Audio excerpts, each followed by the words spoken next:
Hola, ¿qué tal? Te habla tu amiga Alicia y el día de hoy te comparto esta tercera parte de Padres que odian. Y bueno, vamos en el capítulo primera parte, esos padres. Las deidades parentales, el mito de los padres perfectos. Los antiguos griegos tenían un problema. Desde su etéreo patio de recreo en la cumbre del monte Olimpo, los dioses los contemplaban y se erigían en jueces de todo lo que hacían los griegos, y cuando no estaban complacidos, se apresuraban a imponer el castigo.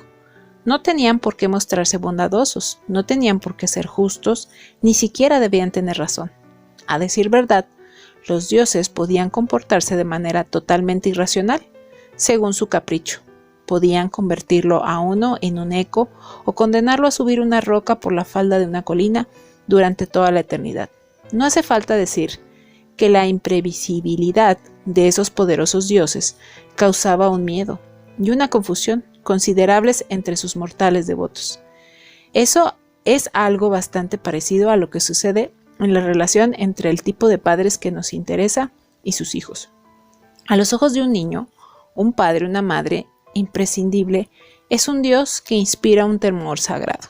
Cuando éramos muy pequeños, aquellas deidades parentales lo eran todo para nosotros. Sin ellas, para nosotros no habría habido amor, ni protección, ni hogar. Sin nadie que nos alimentara, habríamos vivido en un estado constante de terror, sabiendo que no éramos capaces de sobrevivir solos. En la primera y en la segunda infancia, ellos son nuestros proveedores omnipotentes. Nosotros solo tenemos necesidades y ellos las satisfacen. Al no tener nada ni a nadie que nos sirva de patrón para juzgarlos, suponemos que nuestros padres son perfectos. A medida que nuestro mundo se ensancha más allá de los límites de la cuna, aparece la necesidad de mantener esta imagen de perfección como defensa contra las grandes incógnitas que vamos encontrando. En tanto podamos sentir que nuestros padres son perfectos, nos consideramos protegidos. Durante el segundo y tercer año de vida, empezamos a afirmar nuestra independencia. En el terrible segundo año, nos divertimos resistiéndonos a aprender el control de esfínteres. Nos apasionamos por la palabra no, porque nos permite ejercer cierto control sobre nuestra vida. En tanto que sí nos sirve, más que para mostrar asentimiento, nos esforzamos por alcanzar una identidad propia, por establecer nuestra voluntad. El proceso de separarnos de nuestros padres culmina durante la pubertad y la adolescencia, cuando planteamos una confrontación activa con los valores, los gustos y la autoridad de los progenitores. Estos, en una familia razonablemente estable, son capaces de resistir gran parte de la angustia que provocan tales cambios. Sobre todo intentan tolerar, si no precisamente estimular, la creciente independencia del hijo. La expresión no es más que una etapa. Se convierte en un recordatorio tranquilizador para los padres comprensivos que recuerdan sus propios años de adolescencia y ven en aquella rebelión una etapa normal del desarrollo emocional. Pero hay padres, estos padres, que no son tan comprensivos. Desde el control de esfínteres hasta la adolescencia, tienden a ver la rebelión e incluso las diferencias individuales como una agresión personal, y se defienden de ella reforzando la dependencia y el desvalimiento de su hijo. En vez de promover una evolución saludable, inconscientemente la socavan, creyendo con frecuencia que actúan con el mejor interés de su hijo. Quizás utilicen frases como «así se fortalece el carácter» o «es necesario que sepas distinguir el bien y el mal». Pero con sus arsenales de negatividad lesionan realmente la autoestima de sus hijos y sabotean cualquier tentativa de independencia. Por más razón que ellos crean tener, los ataques y agravios de estos padres, por su animosidad, su vehemencia y su carácter abrupto e imprevisible, crean confusión y perplejidad en el niño. Nuestra cultura y nuestras religiones respaldan, de manera casi unánime, la omnipotencia de la autoridad parental. La expresión de enojo contra el cónyuge, el amante, los hermanos, los jefes y los amigos es aceptable, pero el enfrentamiento con nuestros padres, con ánimo de hacer valer, es poco menos que tabú. ¿Cuántas veces no hemos oído decir, no le contestes a tu madre, o no te atreves a gritarle a tu padre? La tradición judeocristiana sacraliza el tabú y lo incorpora a nuestro inconsciente colectivo al hablarnos de Dios Padre e imponernos como mandamiento el honrarás a tu padre y a tu madre. La idea encuentra expresión en nuestras escuelas, en las iglesias, en los gobiernos, un retorno a los valores de la familia e incluso en las sociedades anónimas. Si atendemos a la sabiduría convencional, nuestros padres tienen el poder de controlarnos por el simple hecho de habernos dado la vida. El niño está a merced de estas deidades parentales y, como los antiguos griegos, nunca sabe cuándo descargará el rayo sobre él. Pero el hijo de esta clase de padres sabe que, tarde o temprano, el rayo se abatirá contra él, en lo más profundo de todos los adultos que de niños fueron maltratados, incluso de los que parecen haber alcanzado los mayores logros. Hay un niñito que se siente impotente y tiene miedo. Lo que cuesta apaciguar a los dioses. A medida que se socava su autoestima, la dependencia de un niño crece, y con ella su necesidad de creer que sus padres están ahí para protegerlo y ocuparse de él. La única manera de que el niño encuentre un sentido en los agravios emocionales o en el maltrato físico es que asuma la responsabilidad por el comportamiento de un padre o una madre así. Por más que sus padres puedan haberlo agraviado, el hijo sigue teniendo la necesidad de edificarlos. Incluso si uno entiende, en cierto nivel, que sus padres hicieron mal en pegarle, puede seguir creyendo que el maltrato se justificaba.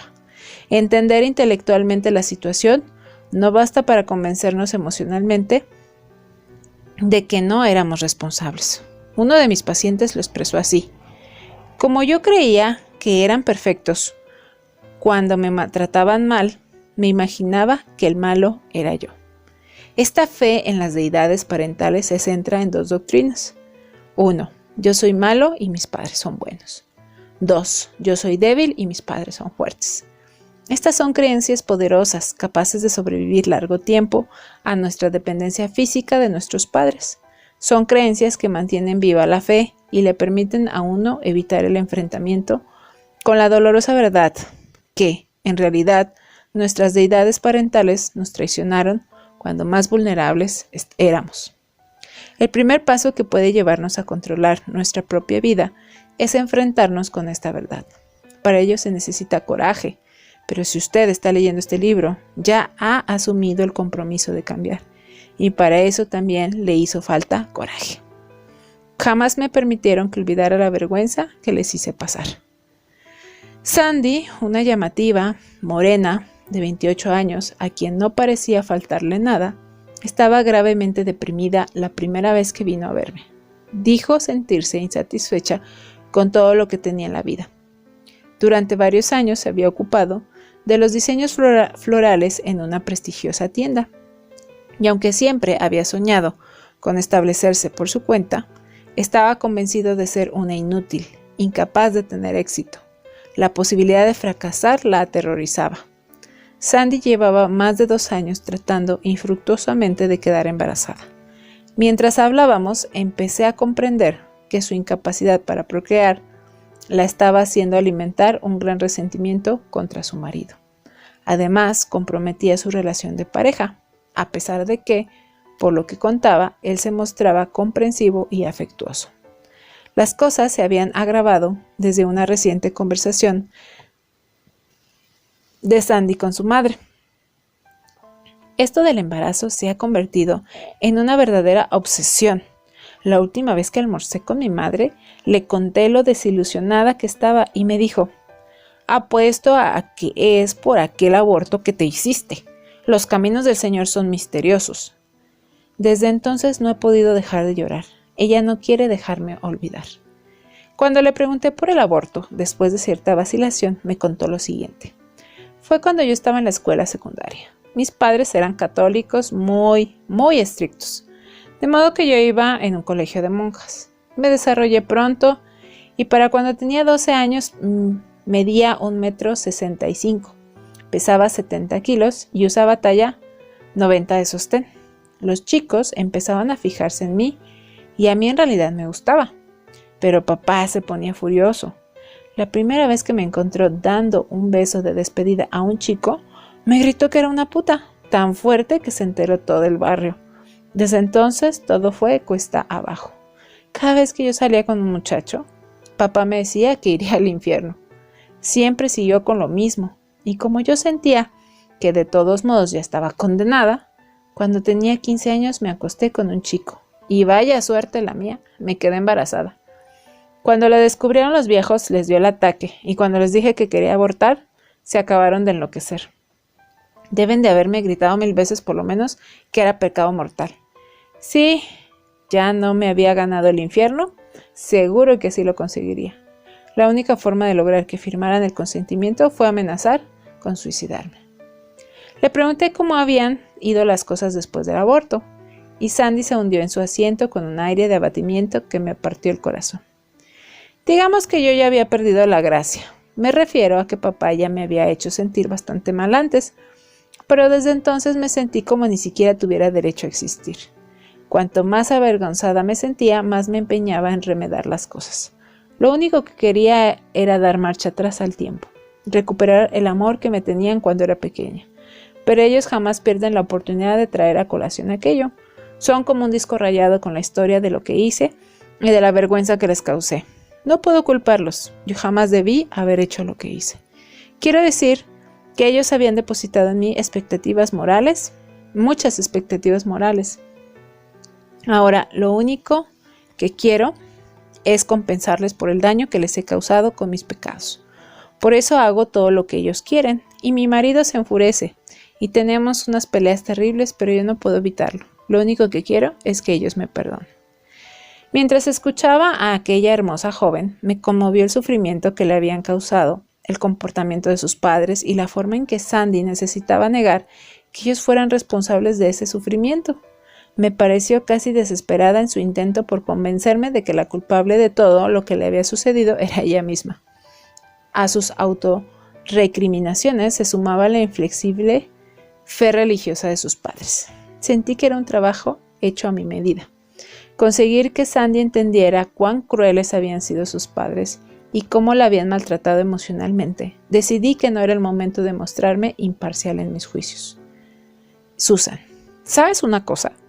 Estoy realmente enojada por aquella muchacha.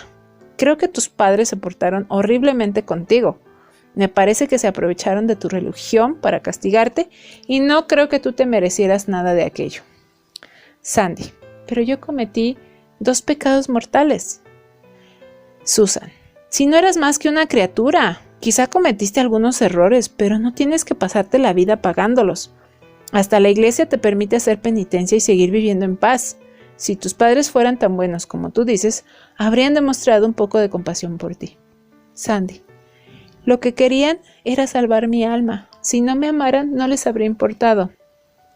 Susan, miremoslo desde un ángulo diferente. Supongamos que no te hubieras hecho aquel aborto y hubieras tenido una niña. Ahora tendría unos 16 años, ¿verdad? Asintió con la cabeza sin entender a dónde quería yo ir a parar. Susan, imagínate que quedara embarazada. ¿La tratarías tú como te trataron a ti tus padres? Sandy, jamás en la vida. Inmediatamente se dio cuenta de lo que querían decir sus palabras. Susan, tú le demostrarías más amor, y a ti tus padres deberían haberte demostrado también más amor. El fallo es de ellos, no tuyo. Sandy se había pasado media vida construyéndose un elaborado muro defensivo. Esas murallas defensivas son demasiado comunes entre los hijos adultos de padres de estas características. Son murallas que pueden levantar con diversos ladrillos psicológicos, pero el principal material en el muro de Sandy, y es el más común, es el ladrillo especialmente obstinado que se llama la negación. El poder de la negación.